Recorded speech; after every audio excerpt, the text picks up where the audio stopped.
So yesterday we spent some time talking about how to make a New Year's resolution, but we didn't want to call them resolutions. How to make a goal for the year 2021. And I asked you to do some thinking. That was your assignment last night, was to do some thinking about what you would like to, what change you would like to implement in your life. Or, hang on, I'm sorry. I've got things popping up all over. Or things you wanted to start doing in your life to make a change for this year. And we talked about how your goal needed to be realistic, something that was achievable. And we talked about how your goal needed to be beneficial. There had to be a, a good outcome from the change that you make. So, a goal would not be, I want to play video games for 7 hours, 7 days a week. There's nothing wrong with video games, but is it a healthy thing to do 7 hours a day, every single day of the week? It's not. There's nothing wrong with chocolate. I love chocolate. Is there a benefit to eating only chocolate for every meal 7 days a week? No, that would be bad. So, so I hope that you were thinking for your homework last night about goals that were realistic and beneficial. Because today, I'm going to ask you to choose the one goal that you want to work on for this year. And let me show you what I want you to fill out for me. So I'm giving you this form today, the 2021 goal. In this form, you will set a realistic and beneficial goal that you want to reach during the 2021 year. So in the first question, it says, what is the goal that you want to reach this year? This is going to be a one-sentence answer. Make sure your answer is written in a complete sentence. It should start with a capital letter and end with punctuation. Ladies and gentlemen, this is ELA class and you are fifth graders. I shouldn't have to remind you of that, but you would be surprised at how many people don't do that. Your sentence should be complete. Should express a complete thought.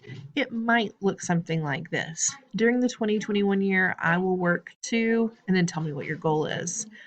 This is just an example. You may use it as the beginning of your sentence. You do not have to. You're going to type your answer here. Then you're going to go to the second question.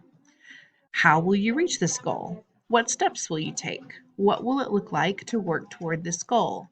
This is going to be multiple sentences because I've asked you multiple questions. Make sure your answer is written in complete sentences. Each sentence should start with a capital letter and each sentence should end with punctuation. And finally, each sentence should express a complete thought. Your sentences might start with something like, in order to reach my goal, I will, and tell me what steps you will take to get to that goal. Then I want you to tell me, these things kind of are the same question here, the steps and what will it look like. So you decide how to best answer that question. Just please make sure you have answered all three of these questions in your answers. It may be 2 sentences, it may be 3. That's up to you and how detailed you need to be. Finally, the last question is, how will your success be measured? How will you know if you're making progress towards your goal? How will you know if you've reached your goal? So again, 3 different questions. You're going to have multiple sentences. And again, I want your answers written in complete sentences with capital letters, punctuation, and expressing complete thoughts. Your sentences might look something like this. I will know that I am making progress toward my goal when Your final sentence for this question might be, I will have reached my goal when So if your goal is to get more sleep, then I will have reached my goal when 5 nights out of 7 nights I get 8 hours of sleep. Something like that. How is it going to be measured? How are you going to know when you have reached your goal? And that's it. You just have those 3 questions. And then another week or so, I'm going to send this form back to you, and you are going to I'll have a couple more questions to talk about your progress so far, so you'll add to the same form every time. Okay? 3 questions today. Complete sentences. Take your time. And when you submit, if you want to go back and change something after you submit, you are able to do that. I have fixed it so that you can do that. But you need to submit that today, please. Thank you very much.